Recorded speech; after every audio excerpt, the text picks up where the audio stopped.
How can the BBC claim to be impartial if it doesn't sack Gary Lineker? Lineker basically called the Tories Nazis. Now, I think anyone with eyes can see that this breaks BBC impartiality guidelines and should probably lead to an instant dismissal.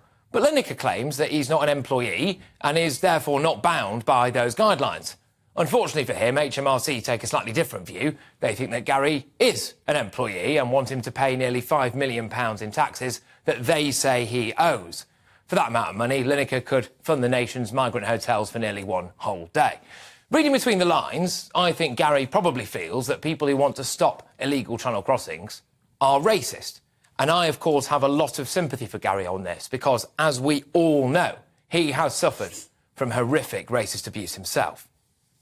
I think I would have been bullied at school. They were kind of marginally that way anyway, because I was like, this tiny geeky kid with darkish skin, and it was pretty much racist abuse. Although I'm as English as they come. Really? All the time.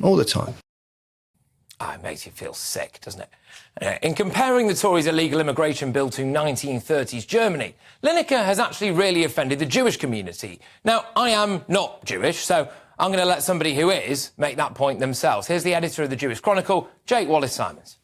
Take the worst sort of modern genocide in Western Europe as a political tool to make an anti-immigration argument, a pro-immigration argument, is grossly crass and grossly offensive and just morally wrong. Gary Lineker does owe the Jewish community an apology, and anybody else who is affected by Nazi violence an apology, and frankly, the British public an apology. Now, Hitler mercilessly slaughtered millions of innocent men, women and children. Babies were gassed to death in their mother's arms. Every single day, the British taxpayer pays at least £7 million to house channel migrants in hotels. Local councils are building new homes for these people instead of homeless Brits. And even under the proposed new laws, children would be allowed to stay.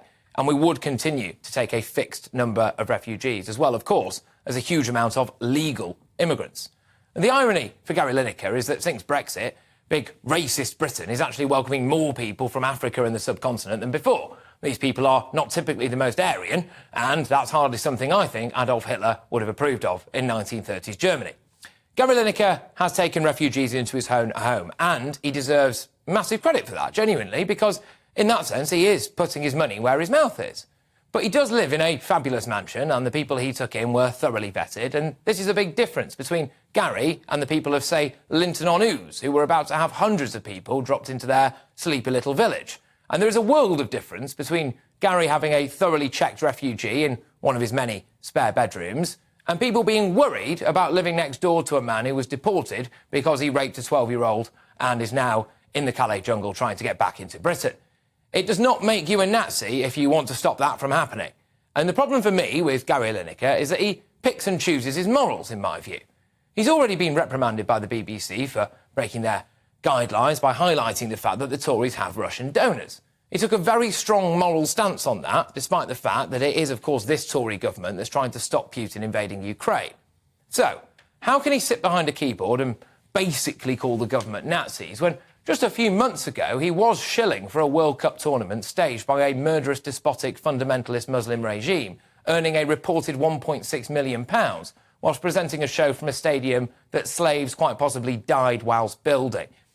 It doesn't matter whether or not he said the odd thing about Qatar's human rights record. He did help to sportswash a country that is a human rights cesspit. And it seems to me that Gary Lineker's moral compass can be bought.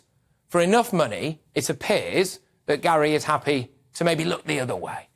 And when you look at all of that, all of what I've just said in the round, I think it is reasonable for me to conclude that maybe, just maybe, Gary Lineker is full of